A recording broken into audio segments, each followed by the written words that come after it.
மத்திய அரசின் பெண் குழந்தைகளுக்கான பாதுகாப்பு திட்டம் தமிழகத்தில் முதன்முறையாக கடலூர் மாவட்டத்தில் அறிமுகப்படுத்தப்பட்டுள்ளது. இதன் மூலம் அங்கு பெண் குழந்தைகள் பிறப்பு விகிதம் அதிகரிக்குமா என்பதை பற்றி அலசுகிறது இந்த செய்தி தொகுப்பு. பிறக்கும் போதே பெண் குழந்தைகளை கொள்வதற்கான உரிமை யாருக்கும் இல்லை என்று பிரதமர் நரேந்திர மோடி தெரிவித்துள்ளார். பெண் குழந்தைகளை பாதுகாக்கவும் பெண்களுக்கு கல்வி வழங்கவும் பேட்டி பச்சோ பேட்டி பதோ என்ற திட்டத்தை மத்திய அரசு செயல்படுத்தி வருகிறது. தமிழகத்தில் முதல் முறையாக பெண் குழந்தைகள் பிறப்பு விகிதம் குறைந்த கடலூர் மாவட்டத்தில் இத்திட்டம் செயல்படுத்தப்பட்டுள்ளது. 2001 ஆண்டு கணக்கெடுப்பு படி பார்த்தீங்கன்னா கடலூர் மாவட்டத்தில் 1000 ஆண்களுக்கு 981 பெண்கள் அந்த மாதிரி இருந்திருக்காங்க.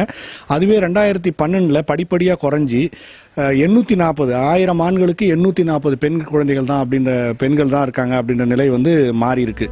கடலூர் மாவட்டத்தில் ஏற்பட்ட இயற்கை பேரழிவுகளே பெண் குழந்தைகள் பிறப்பு விகிதம் குறைந்ததற்கான காரணமாக தெரிவிக்கப்படுகிறது.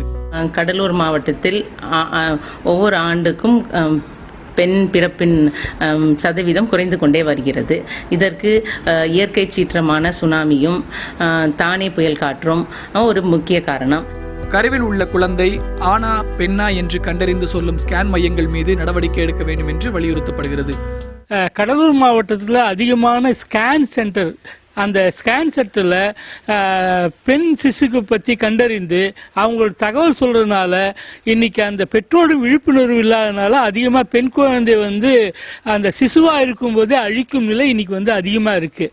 மிகுந்த எதிர்பார்ப்புகளை ஏற்படுத்த இருக்கும் பெண் குழந்தைகள் பாதுகாப்பு திட்டம் கடலூர் மாவட்டத்தில் பலன் தருமா என்பதை பொறுத்திருந்துதான் பார்க்க வேண்டும் என்கின்றனர் சமூக ஆர்வலர்கள்.